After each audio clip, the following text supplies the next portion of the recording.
That question came to me in the moment the needle pierced my flesh. A needle thicker than a man's finger, loaded with a serum that shimmered like liquid steel. My name, or at least the name I once had, is gone now. On Terra, they said names don't matter once you're chosen. You are not you anymore. You are a vessel, a candidate, a possibility, a question that the Emperor himself will answer. I was just 17 when they came for me. They called it an honor, the highest a mortal could receive. But no one ever told me what happens after that honor. What happens when a human ceases to be human and begins the transformation into something more, something that exists only to serve, to kill, to die, to become a space marine? I remember the day the black ship arrived. Its shadow blotted out the sun above my settlement, turning the sand red and the air heavy. The air tasted like metal and thunder. We had always whispered stories about those ships, the ones that took the strong and never brought them back. I was proud then, stupidly proud, when the Adeptus Astartes selected me. My mother wept, though she tried to hide it behind the wall of our HAB unit. I thought she was afraid for me. I didn't understand. She was mourning me, because in her heart she already knew that the boy she had raised was already dead. They took us, 50 in all, into the dark belly of that vessel. Inside, it was cold, silent, too clean to feel real. The air hummed with mechanical prayers and distant echoes of the machine spirit. I still remember the voice of the chaplain who greeted us, his words carved from stone. You have been chosen to serve the God Emperor of mankind. You will be broken, remade, and reborn in his image. If you survive, you will be eternal. If you fail, you will be forgotten.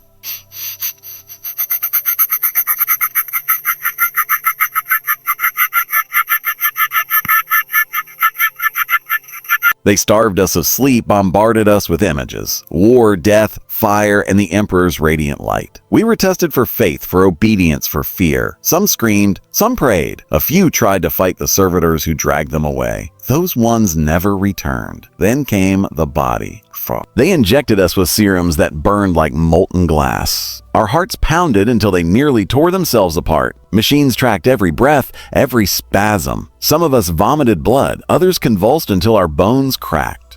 The apothecarian smelled of antiseptic, sweat, and death. Days blurred together. We weren't told how long we had been there. Time meant nothing. Hunger meant nothing. Pain was everything. But through it all, one idea kept pulsing in my mind: I must endure, because to endure meant to serve, and to serve meant purpose. Then, one morning, or night, I couldn't tell anymore, they took me to the implantation chamber. They stripped me bare and bound me to a steel slab. Servo arms descended from above, each tipped with surgical tools that gleamed in the cold light.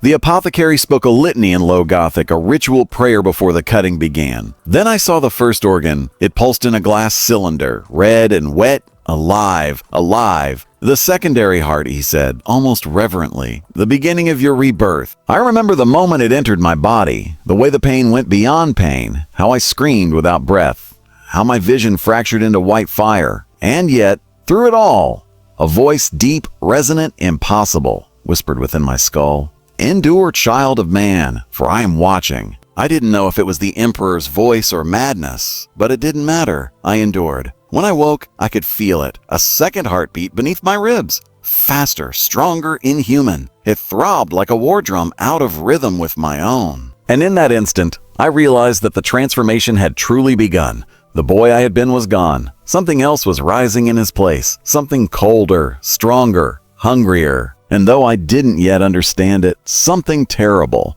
That question haunted me as the surgeries continued. Each day, another part of me was cut away, replaced, or rewritten. My body became a battlefield where the human and the divine waged war for dominance. The apothecaries didn't speak to us anymore. They only chanted litanies to the Emperor while the machines carved and stitched. The next organ they gave me was the osma dula, a seed of living bone. They implanted it deep inside my chest, whispering prayers as it sank into my marrow.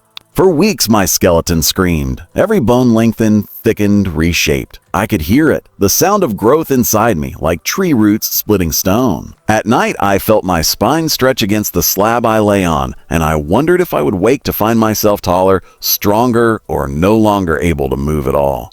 Then came the Biscopia, the muscle generator. They told us it would grant strength beyond mortal limits. They didn't tell us what it would take in return. I remember waking to find my arms trembling with new power, muscles twitching, fighting for space beneath the skin. I could crush metal between my fingers, but I could no longer feel the gentleness of touch. Everything became pressure, force, tension. Power had replaced sensation. As weeks turned to months, the transformations blurred together. New organs grew in silence. The Laraman's organ sealing my wounds before blood could spill. The catalepsian node stealing away my need for sleep. The first night I didn't dream was the first night I realized dreams were for humans, and I was no longer human. The pain never stopped. It just changed flavor. Sometimes it was fire in my bones, sometimes acid in my veins. Once, when they implanted the preomner, I could taste metal and oil for days, as if my stomach itself had turned to machinery. I no longer feared the pain. I began to depend on it. It was proof that there was still something left inside to feel at all. We, the survivors, began to change in other ways too. Our eyes hardened. Our voices deepened until words became growls. The weak ones, those whose bodies rejected the gifts of the Emperor, were taken away to the reclamation vats. Their screams were muffled by steel doors. We told ourselves they were being purified, but deep down we knew better. When the omophagia was implanted, something inside me broke. They called it the all-remembrancer, the organ that allowed us to gain knowledge from the flesh of our enemies. It sounded like a miracle until the first time they made me use it. They brought us the corpses of heretics, rebels who had cursed the Emperor. The chaplain ordered us to consume their remains. The taste was ash and rot and madness, but then I saw what they had seen. Their memories burned through my mind, their fears, their families, their deaths. I felt their terror as I devoured them, and when it was over, I couldn't tell which memories were mine anymore. That night, I sat in the darkness of my cell, pressing my hand against the cold metal wall, listening to my two hearts beating. I realized something horrible. I could no longer remember my mother's face. Her name escaped me. The transformation wasn't just rewriting my body, it was erasing my past. The next day, they called us neophytes. We were given armor, not yet the blessed power armor of the Astartes, but simple carapace shells, heavy, suffocating, designed to test our endurance. We trained in silence, fighting each other until blood slicked the floors. When I struck my opponent, I felt bones shatter under my fists. It should have horrified me. Instead, it thrilled me. The rush of dominance drowned out everything else. The chaplain said this was good, that we were purging weakness.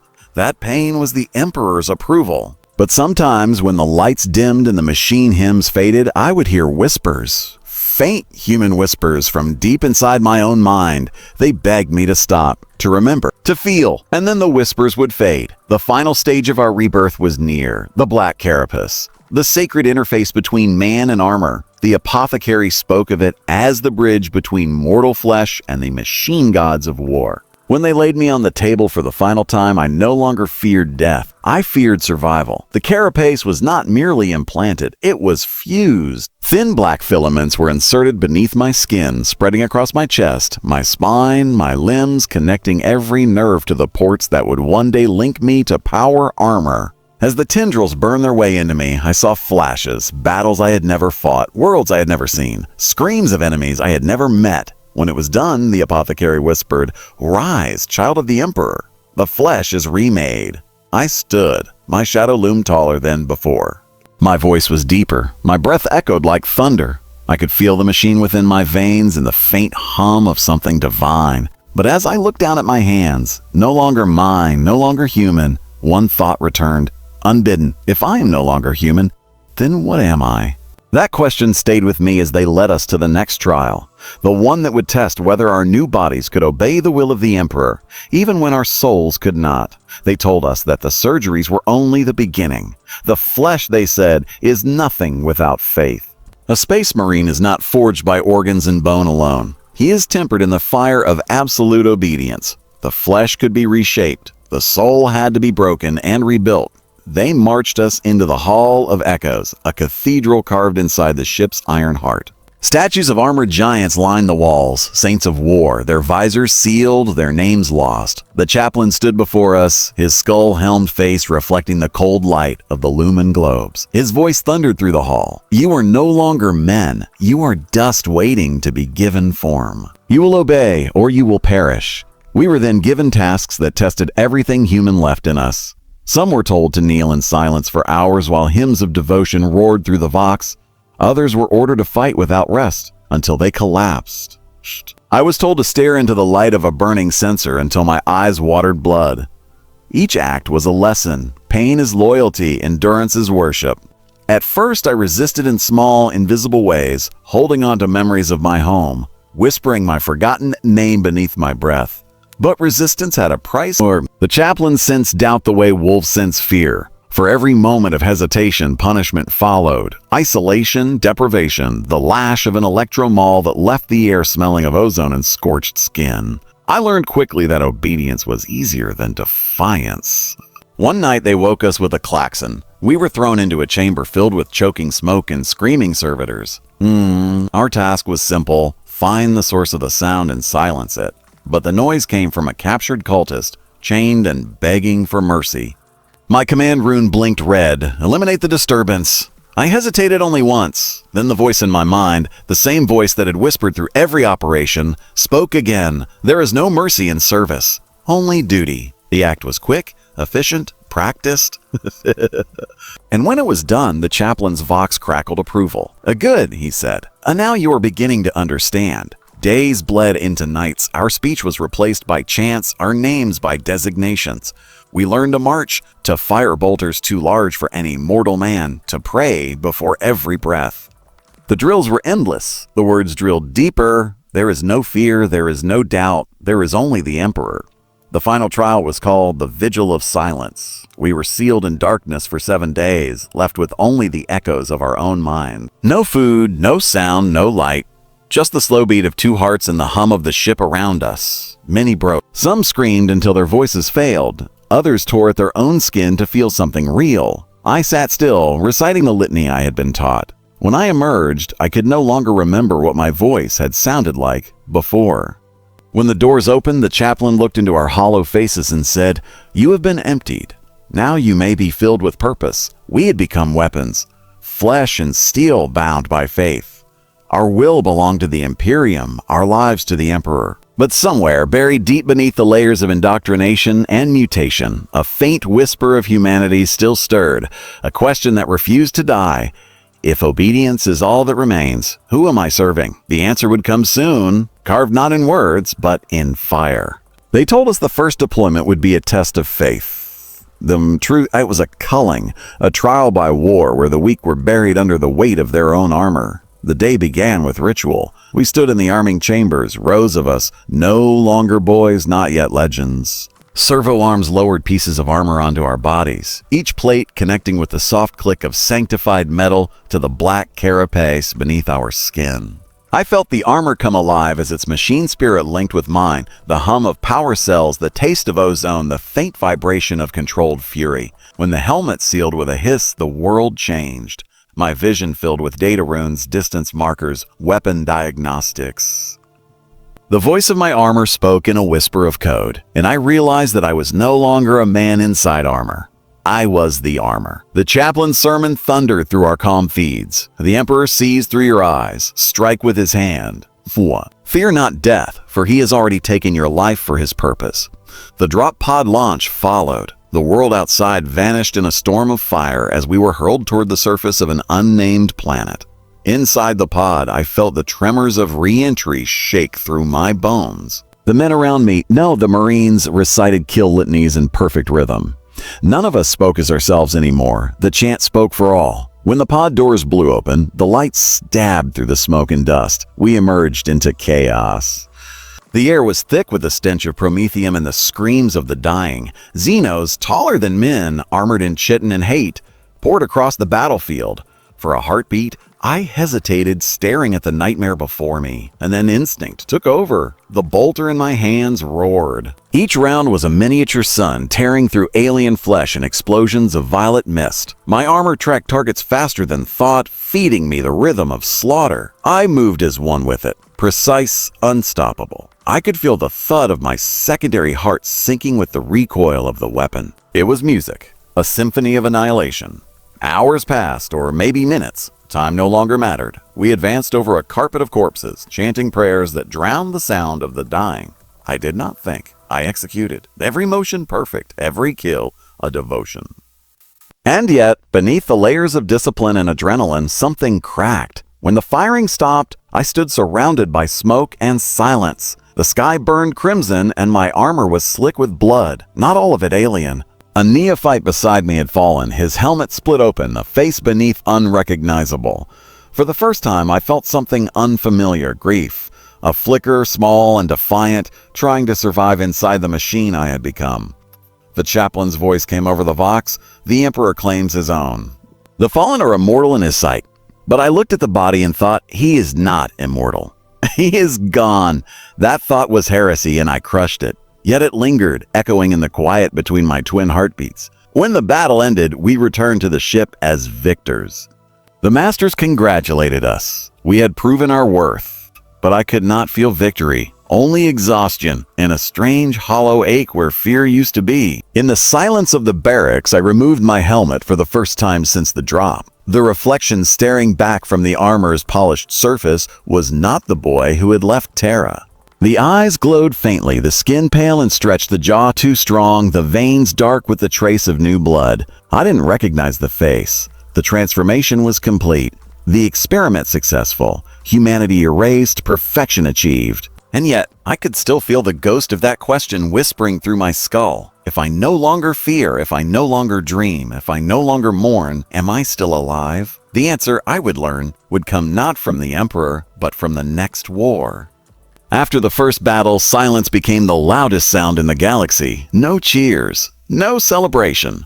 Only the hum of our armor's power cells and the echo of distant machine prayers. They said victory was glorious, that the Emperor smiled upon those who carried his light into the dark. But when the fighting stopped, when the smoke cleared and the bolters cooled, something inside me remained utterly still. We returned to the fortress monastery, our chapter's home carved into a dead world stone bones. Everything smelled of oil and incense, blood and sanctity. The halls were lined with purity seals that fluttered like parchment ghosts. Servitors moved among us, half man, half machine, whispering hymns as they repaired our armor and grafted fresh scars. I should have felt pride. Instead, I felt absence. Training resumed almost immediately. We rose before the light of false dawn, prayed until our voices bled, sparred until we could no longer stand. Every act was devotion, every breath a weapon. But between the strikes and the chants, I caught myself wondering why. They told us purpose was everything. A space marine exists to fight, to die, to serve. But when purpose consumes every thought, every choice, every feeling, what's left to call your own? Was I still a servant of the Emperor, or simply an extension of his machines? Weeks passed in ritual monotony. I repaired my armor by rote, cleaned my bolter with mechanical precision.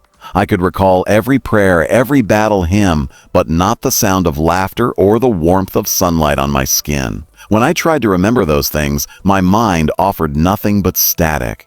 One night during the maintenance cycle, I found myself alone in the reclusium. The statues of ancient heroes loomed above me, their visors fixed in eternal judgment. I stared at them and whispered, "Do you still remember who you were?" My voice echoed off the stone. No answer came.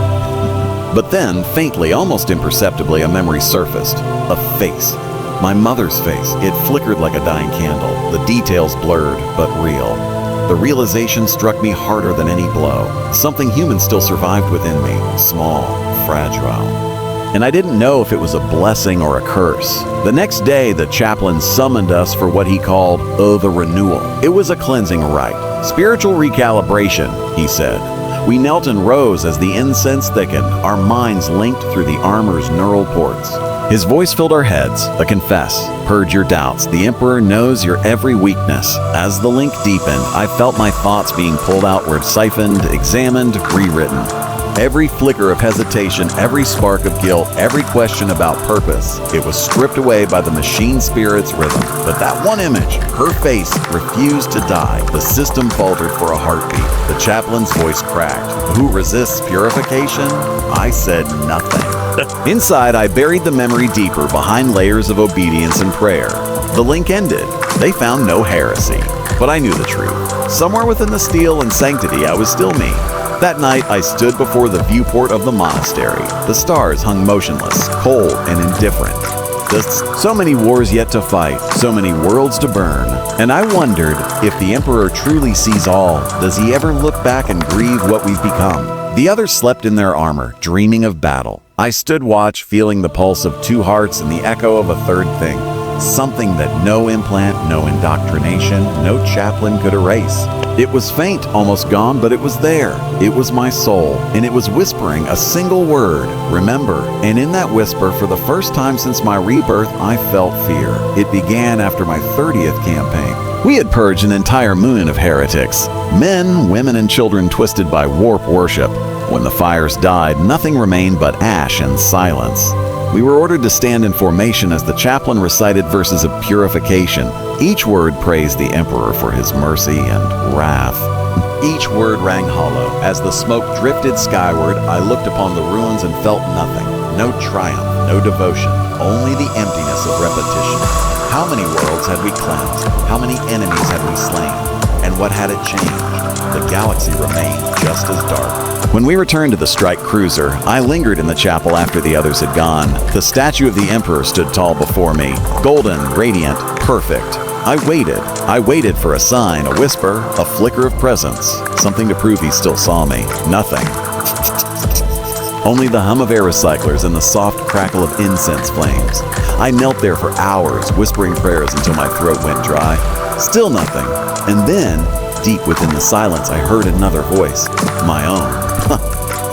You have killed in his name, bled in his name, buried yourself in his name. What if he never asked for any of it? The thought struck like a bolt round to the chest. I recoiled, horrified at the heresy of it. I slammed my fists against the deck until the armor dented. I recited the catechisms of purity until the taste of blood filled my mouth. But the question lingered, feeding on the cracks of my faith. Over the next few weeks, I watched my brothers. They prayed, they fought, they obeyed. Every motion precise, mechanical, unthinking, and I realized something terrifying. Perhaps the Emperor's silence was not absence, but intent.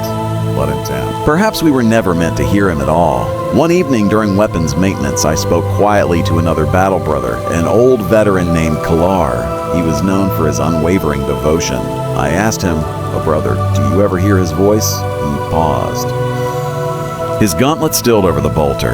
Then he turned, and through his helmet's red lenses, I saw something unexpected. Weariness. No, he said. Not once in 200 years. But it does not matter. Faith is not hearing. Faith is obeying when you hear nothing. That night, I couldn't sleep. His words echoed through my mind. If obedience without understanding was faith, then what was blindness? During the next battle, I fought like a machine. The world burned around us, alien blood coating our armor. But amid the carnage, I caught myself hesitating, not from fear, but from awareness. Every bolt I fired, every sword I swung, I could see the reflection of myself in the visors of the dying. Not a warrior, not a hero. A weapon crafted and unleashed by a silent god. When the battle ended, the chaplain praised our devotion. Like he said, the Emperor's silence was proof of his trust, that we needed no words to act in his will. But deep inside, I knew another truth. Silence is not always trust. Sometimes silence is indifference. After the rites, I returned to the observation deck and looked upon the stars, billions of them. Each one a reminder of the countless worlds we would never save. And somewhere within that infinite black sat Terra, the throne world where the Emperor's corpse still glowed on his golden seat. I whispered into the void, barely daring to speak. My lord, if you still see me, say something. The universe simply watched, cold, endless, unfeeling. And in that moment, I realized the silence was not just his, it was mine too. Because deep within this engineered heart, where once there had been faith and fury, now there was only one thing left, doubt. The fracture began as a whisper. Not in my ears, but in my thoughts. A subtle trembling in the fortress of my mind. It was not heresy. Not yet. It was simply awareness. The awareness that I was two beings coexisting in the same shell, one made of duty, one made of memory. For years, I had lived by the Emperor's word, spoken through chaplains, inquisitors, commanders. But now I realized something horrifying. I had never heard his word at all. They had told me the Emperor's will was law. But what if his will was only the echo of men who claimed to speak for him? But freedom in the Imperium is treason, and treason has a scent. The scent of ozone and blood that follows every inquisitorial strike team. They found me sooner than I expected. I had been sheltering on the edge of the Perditus Belt, in the hollowed ruins of a derelict Imperial listening post. My ship, if it could still be called that, drifted amid the ruins of a forgotten system, a graveyard of dead stars. There was no Imperial beacon here, no warp routes, no life, only silence and the weight of my own survival. I was the sin the Imperium could not purge, and the hope it could never admit it needed. And as the void opened before me, endless and alive, I whispered my final creed. I am the ghost. I fight not for gods, nor thrones, nor glory. I fight for the forgotten, until there is no war left to fight. As the ship entered the void, the stars stretched into lines of light, and for a heartbeat, I thought I heard that voice again. Distant, fading, but still there. Go, ghost. Show them what it means to be human. The warp swallowed me whole, and somewhere in the endless dark, I smiled. I knew then that everything I had endured, every trial, every battle, every act of obedience and defiance had led me here. I was no longer just a space marine. I was no longer a weapon. I was a ghost with a mission. To remember the eyes of those lost, the warmth of sun on skin, the fleeting moments of connection that had once seemed so trivial but now defined the essence of existence.